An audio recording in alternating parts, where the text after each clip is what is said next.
दोस्तों, जापान में शादी होने के बाद पति पत्नी एक ही रूम में रहते हुए भी इन्हें अलग सोना पड़ता है। एक दूसरे को टच नहीं करते, बातें सारी होती हैं लेकिन पति पत्नी संबंध नहीं बनाते हैं। बड़ी अजीब कहानी है। इस कहानी को सुनेंगे तो आपके होश उड़ जाएंगे। आखिरकार इंडिया में तो ऐसा नहीं है कि शादी होती है, होने के बाद लड़का लड़की पहले दिन अपने दोनों रंग रलियां मनाते हैं, हनीमून पर जाते हैं। लेकिन जापान में कुछ ऐसा देखने में मिला है कि पति पत्नी शादी होने के बाद 10 दिन तक मिल नहीं सकते, मगर एक ही रूम में सोएंगे, एक ही कमरे में, लेकिन बिस्तर अलग अलग होंगे। दोनों अलग अलग क्यों सोते हैं? इसका कारण क्या है? इसका रीजन क्या है? आप सुनकर के दंग रह जाएंगे। आखिरकार आप सोच रहे होंगे कि ऐसा कैसे है। तो आइए बने रहिए मेरे साथ इस वीडियो में। आपको बड़ा इंटरेस्टिंग कहानी है, उसके नियम अलग हैं। नमस्कार, प्रणाम। मैं हूं प्रेम यादव। ये सच्ची कहानी लेकर के उपस्थित हुआ हूं। ये कहानी जापान की जो मैं तुम्हें सुनाने जा रहा हूं, आप सुनेंगे तो आपके होश उड़ जाएंगे। दोस्तों, कहानी एक लड़का होता है इंडिया का, जिसका नाम होता है संजय, जिसकी उम्र लगभग 26 वर्ष होती है। ये गरीब परिवार से होता है। इसका परिवार गरीब होता है। माता पिता होते हैं, 2 बहनें होती हैं, भाई होते हैं। बड़ा यही संजय होता है, जिसकी उम्र 26 वर्ष की होती है। इसी के गांव का एक लड़का जापान में जॉब करता था। तो उसने उससे बात की, कहा भैया घर पे गुजर नहीं होती है, अगर हमारी कहीं वहां रहते हो, अगर जॉब लग जाए, नौकरी लग जाए, तो आपके साथ रह करके हमारी भी जिंदगी कट जाएगी। दोस्तों, गरीबी किसी को हो सकती है। तो जो जापान में रहने वाला लड़का, पहले वो भी गरीब था, किसी के माध्यम से वहां गया हुआ था।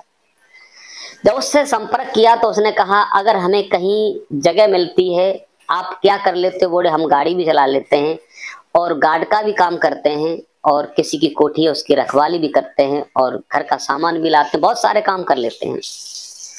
तो वो कहने लगा अगर हमें कहीं नौकरी मिलती है तुम्हारे लिए तो हम अवश्य बताएंगे, फोन करके, ज्यादा समय नहीं लगेगा। वो लड़का जहाँ एक जगह काम करता था, निजी काम करता था, वहां एक पड़ोस में एक बहुत बड़ा मकान बना हुआ था, बहुत बड़ा गार्डन था। वहां उसकी फैमिली रहती थी, परिवार रहता था, जिसके 2 लड़कियां थी, 1 लड़का था। तो उसने एक दिन संपर्क साधा, कहा इंडिया के लोग बड़े ठीक होते हैं, मेहनत वाले होते हैं। उससे कहा कि अगर कोई लड़का होनहार हो जो हमारे घर का काम संभाल ले और हमारे घर की गार्डगिरी करे, रखवाली करे, तो ऐसा लड़का कोई होना चाहिए। मिल जाए तो मुझे बताना, उसे हम सैलरी भी देंगे।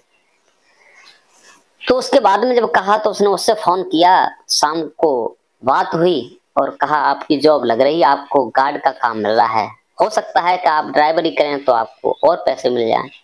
तो वो लड़का संजय कहता है अगर ऐसा है तो हम करने को तैयार हैं।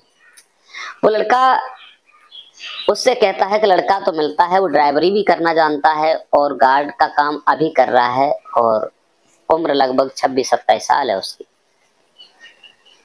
वो महिला वहां की होती है, कहती है आप ऐसा करो, ठीक है, उसे बुला लो, उसे हम ड्राइवरी अगर जानता है तो ड्राइवरी का भी पैसा कुछ अलग देंगे और गार्ड का भी काम होगा, और उसे रहने के लिए अपने यहाँ हम एक रूम दे देंगे। दोस्तों, उसे जब फोन करता है तो अपना सारा सामान पैक करता है, बैग उठाता है और अपने उसके कहे अनुसार वो जापान पहुंच जाता है। जापान में जब उसकी जहाँ नौकरी लगवानी थी वहां लेके जाता है, उसे देख करके उसकी 2 लड़कियां थी। एक लड़की की उम्र लगभग 24 वर्ष होती है, एक छोटी लड़की थी जिसकी उम्र 17 साल होती है, उसका लड़का सबसे छोटा जिसकी उम्र लगभग 11-12 साल होती है। तो उसकी पत्नी भी उसे देख के खुश हो जाती, लड़कियां भी खुश हो, उसका पति भी। कहा ठीक है, अगर ऐसी बात है तो इन्हें अच्छी सैलरी देंगे और ये क्या का काम कर लेते हैं। उसे पूछा जाता है, कहता है मुझे इंग्लिश भाषा आती है थोड़ी, और तुम्हारी जापान में बात नहीं कर सकता लेकिन सीख लूंगा, थोड़ा ट्रांसलेट गूगल का सहारा लेकर सारी बात मैं समझ लूंगा। तो उसे नौकरी पर रख लिया जाता है। कहता है कि मैं कार्ड का काम करता रहूंगा, घर आप पड़ेगी तो सब्जी भी ला दूंगा, और तुम्हारा जो भी काम होगा गाड़ी भी चला लेता हूँ। तो और ज्यादा वो लोग खुश हो जाते हैं। उसे नौकरी पर रख लिया जाता है और बड़े ईमानदारी से वो गार्ड का काम करता है, और सारा काम उसी के हाथ में होता है। धीरे धीरे उससे सब लोग प्यार करने लगते हैं। संजय जो होता है जिसकी उम्र 26 साल होती है। बहुत सुंदर लड़का होता है, खूबसूरत होता है, हमसफ़र होता है, बहुत अच्छा था। लेकिन उसकी लड़की जो होती है, जिसका नाम होता है हाना, हाना नाम होता है, जिसकी उम्र 24 वर्ष होती है, और उस लड़का पर फिदा हो जाती है। और लड़का भी जब उसे संजय देखता है तो उस पर फिदा हो जाता है। लेकिन एक दूसरे को चाहने लगते हैं। कभी कभी कहीं पढ़ने जाती थी हना तो उसे गाड़ी से करने जाता था, और कहीं शॉपिंग के लिए जाती थी, घूमने जाती थी, तो वही संजय लेकर के जाता था। उसकी बहन भाई तीनों जाते थे, लेकिन जो बड़ी बहन होती है आगे वाली सीट पर जो बैठती है तो उससे कुछ रंगरेलियां भी मनाती जाती है। उसका इतना अच्छा जिस्म था कि संजय उसे बार बार देखने को मन करता था, लालायित होता था, और शीशा होता है उसकी तरफ करके उसको एकटक देखता रहता था। हाना होती है, उससे बातें करती है, मीठी मीठी बातें करती है, कभी कभी उसके शरीर पर हाथ घुमा देती है तो उसे ऐसा लगता है कुछ कुछ होता है दोस्तों। उसकी और बहन होती है, वो भी, क्योंकि वहाँ ऐसा रीति कोई किसी को गलत नहीं समझता, लेकिन हना कह नहीं सकती, लेकिन उसे दिल ही दिल चाहने लगती है। दोस्तों, जहाँ जाते हैं, जहाँ आते हैं, तो वही संजय लेकर के जाता था और बड़े प्यार से उन्हें दुलार से घुमाने जाता था। दोस्तों, उसे रूम भी दिया गया था, उसी गार्डन में बड़ा मकान था, एक रूम दिया था, और अपना खाना बनाता खाता था। एक दिन अपना एसी चला करके सो रहा था, रात्रि का समय होता है, तो हाना अपने रूम से उठती है और उसके रूम में घुस जाती है। जैसे ही गेट की बेल बजाती है तो वो गेट खोलता है तो देखता है कि हाना रात्रि में उसके दरवाजे पर खड़ी है। वो कहता है, संजय क्या हुआ हाना, इस वक्त आने का मकसद क्या है? तो वो कहती है, चुप रहो, मैं तुम्हारे पास आई हूँ। दोस्तों, उसके पास बैठती है और बातें करती है। कहती है, मैंने सुना है इंडिया के जैसे लड़का होते हैं वैसे ही आप मिले हो, आप एक खूब सुंदर हो, सुडौल हो, और मैं तुम्हें कुछ कहना चाहती हूँ। लेकिन संजय कहता है, रात का वक्त है, मैं परदेश में हूँ, मैं कोई बात नहीं कह सकता। लेकिन हाना कहती है, मैं तुमसे प्यार करती हूँ, मुझे तुम जैसा लड़का चाहिए, शादी तो होगी, लेकिन यहाँ रीति रिवाजी कुछ अलग है। वो कहता है, बात क्या है? बात बोले, कुछ नहीं, मेरी इच्छा नहीं है कि मैं यहाँ शादी करूं, मैं तुमसे इंडियन की पसंद है, क्योंकि मैं तुम्हें बहुत चाहती। दोस्तों, ऐसी बातें चलती रहती हैं, लेकिन संजय विदेश में रहने के बावजूद चाहते हुए भी उसे टच नहीं कर सकता, क्योंकि वहां जिंदगी और मौत का सवाल है। दूसरे देश में ऐसा कैसे हो सकता है? दोस्तों, उसके बाद उसके पिता जो होते हैं उस लड़की की शादी तय कर देते हैं। शादी तय कर देते हैं, लेकिन संजय से कहती, संजय मेरी बगैर मर्जी की शादी हो रही है, मैं तुम्हें बहुत चाहती हूँ। लेकिन पूरे परिवार का ये विचार था कि हालांकि इंडियन लड़का है, ये सुंदर है, लेकिन ये विचार नहीं था कि हमारी लड़की इसे पसंद करती है। अगर पसंद करती होती तो शादी उससे हो जाती। दोस्तों, उसके बाद में उसकी शादी होती है। शादी होने के बाद वो दुल्हन बन करके और रीति रिवाजी से जापान, जहाँ उसकी शादी होती है, उस लड़के की उम्र 32 साल होती है, हाना की उम्र लगभग 24 वर्ष होती है। शादी होकर चली जाती है, लेकिन वहाँ की रीति के अनुसार ऐसा होता है कि दुल्हन जब जाती है, रूम दिया जाता है, सब कुछ होता है, लेकिन 10 दिन तक पति पत्नी एक दूसरे को टच नहीं करते हैं, एक दूसरे से प्यार नहीं करते हैं, बातें बहुत सारी करते हैं, लेकिन रिलेशन संबंध में नहीं आते हैं। 10 दिन के बाद जब हाना अपने घर आती है, उसका चेहरा उदास था, क्योंकि पहले ही संजय ने बता दिया था कि हमारे यहाँ ऐसा होता है कि शादी होने के बाद लड़का लड़की बड़े प्यार से रहते हैं।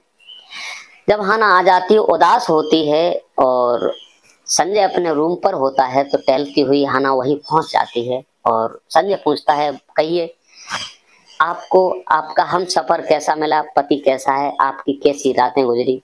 तो हाना की आंखों से आंसू निकल आते हैं दोस्तों, और वो रोने लगती है और कहती है कि संजय बस यही मत पूछो, यहाँ की रीति बहुत खराब है, हम लोग यही नहीं जान पाते कि हमकी शादी हुई है, क्या हुआ क्या नहीं। बोले, क्यों, ऐसा क्यों? बोले, यहाँ की रीति ऐसी है कि शादी के 10 दिन तक पति पत्नी लड़का लड़की एक दूसरे से प्यार नहीं करते, एक जगह रह करके मन चाहे काम नहीं कर सकते, अपनी मर्जी से एक दूसरे से मिल नहीं सकते। यहाँ की रीति है कि 10 दिन तक सोए बेशक एक साथ, लेकिन संबंध नहीं बना सकते हैं। 10 दिन तक मैं जैसी गई वैसी ही वापस लौट करके आई हूँ। पूछती है, हाँ ना, तुम्हारे यहाँ कैसे संबंध बनाते हैं, क्या होता है रीति रिवाज में शादी के बाद? तो संजय कहता है कि हमारे यहाँ का तो उसूल कुछ अलग है। शादी होने के बाद जब विदा साथ होती है, लड़की जाती है, लड़का लड़की उसी दिन से अपनी एंजॉय करते हैं, हनीमून मनाते हैं, अपने अपने पति पत्नी एक साथ पूरी जिंदगी की ख्वाहिश को एक दूसरे में ऐसे मिल जाते हैं जैसे दूध के अंदर शक्कर मिल जाती है। ऐसी हमारे यहाँ की रीति रिवाजी है। पति पत्नी को खुश करने के लिए मिठाई खवाता है, कुछ गिफ्ट भी देता है, सब काम करते हैं। लेकिन हना जब ये बात सुनती है तो उसे कुछ ऐसा होता है कि हमारी शादी होने के बाद हमें यही नहीं पता कि मेरी शादी ऐसे होती है। दोस्तों उसे पूरी बात बताती है कि हमारे यहाँ की रीति ये है कि लड़का लड़की शादी के 10 दिन तक मिलते नहीं हैं और ना ही मोहब्बत करते हैं, चाह करके भी अलग सोते रहते हैं, बहुत कम संबंध बनाते हैं। यहाँ के लोग काम पर और नींद पर ज्यादा अपना फोकस करते हैं, सोने पर ज्यादा फोकस करते हैं और अपने काम पर। इसलिए यहाँ की संतान भी, यहाँ की जनसंख्या भी बहुत कम के बराबर है। दोस्तों जब संजय कहता है कि हमारे यहाँ तो भरपूर प्यार किया जाता है, लेकिन हना समझ लेती है कि इंडिया का जब ये कह रहा है कि हमारे यहाँ तो खुला मतलब है, पति पत्नी एक साथ सोते हैं, चाहे जब संबंध बनाते हैं दूसरे की इच्छा पूरी करते हैं। शाम को सब लोग बैठे होते हैं, हना का चेहरा उदास होता है, उसकी मम्मी बैठी होती, पापा बहन भाई सब बैठे होते हैं। लेकिन हना से उसकी मम्मी पूछती है, बेटी बात क्या है, क्या दामाद जी आपसे बोले नहीं, खुश नहीं रखा? तो वो पूरी बात बताती है, मम्मी न चाहते हुए भी आपने मेरी शादी कर दी, लेकिन 10 दिन तक मुझसे कोई संबंध नहीं है, कोई बात नहीं है, यहाँ की रीति बहुत गलत है। संजय ने मुझे बताया, मैंने पूछा कि इंडियन के लोग कैसे होते हैं, तो वो सारी बात बताता है कि हमारे यहाँ तो पत्नी को खुश रखा जाता है, उसे बाहों में लिया जाता है, उसकी हर मुराद को पूरा किया जाता है। आपने मेरी शादी जल्दी जल्दी कर दी, लेकिन मैं चाहती थी कि मेरी शादी इंडियन लड़के से हो, लेकिन मेरी बात किसी ने नहीं सुनी। दोस्तों जब इस प्रकार बात करती है लड़की, कहती है हना कि मैं अब उस घर में नहीं जाऊंगी, क्योंकि पहले तो मेरी उम्र 24 साल की है और वहां अधेड़ अपने ढूंढ लिया जिसकी 32-34 साल की उम्र है, उसे सोने से ही फुर्सत नहीं है, तो मुझसे क्या काम करेगा, क्या मेरी संतान पैदा होगी? तो उसके माता पिता भी सोच लेते हैं कि आखिर लड़की की इच्छा नहीं है। वो कहती है कि अगर मुझे शादी की ऐसी ही बात होती तो संजय कितना नेक लड़का है, इससे मेरी शादी हो जाती, खुलेआम बात होती है। संजय को बुलाया जाता है। जब संजय से पूछा जाता है क्या मेरी बेटी को तुम पसंद करते हो, तो संजय कुछ बोलता नहीं है। बोले कहिए खुल करके, शादी जरूर हो गई है, मेरी लड़की कोई रिलेशन नहीं है, मेरी लड़की तुम्हें पसंद करती है। तो संजय जो उसका मित्र था उससे फोन करता है, भाई ऐसी ऐसी बात है। तो उसका मित्र आता है, बोले कहता है अगर यहाँ कोई बात है तो आप शादी कर सकते हैं, मैं इसका जिम्मेवार हूँ। दोस्तों लेकिन संजय कहता है कि शादी ऐसे नहीं, हमारे हिंदू रीति रिवाजी से शादी होगी, हम अपने घर वालों को यहाँ बुलाएंगे। दोस्तों उसके बाद में उसके घर वाले आते हैं, मम्मी पापा को बुलाता है, चाचे लोग और भी पहुंचते हैं और जापान में रहते हुए हिंदू रीति रिवाजी से दोनों का विवाह संपन्न होता है। और दोनों ही वहीं उसका जो डैडी होता है लड़की का, उसे और बढ़िया VIP मकान दूसरा था उसे दे देते हैं और उस लड़की के नाम में बहुत सारी प्रॉपर्टी थी, उसकी शादी उससे कर देते हैं। जब शादी होकर के पहली रात होती है तो हना बड़ी प्रसन्न होती है, बड़ा खुश होती है, अपने हम सफर को देख करके एक दूसरे को इतना चाहते हैं मानो जैसे कि संसार का सब कुछ मिल चुका हो। इस प्रकार से दोनों का विवाह हुआ और यही कहानी है कि वहां पर चाहते हुए भी पति पत्नी अलग रहते हैं। अगर हमारी कहानी अच्छी लगी हो तो कमेंट करके अवश्य बताइए कि कहानी हमारी कैसी लगी। इस कहानी को सुनाकर किसी को परेशान करना नहीं है, किसी का दिल दुखाना नहीं, केवल आप लोगों को जागरूक और सचेत करने का मेरा उद्देश्य है। आज के लिए बस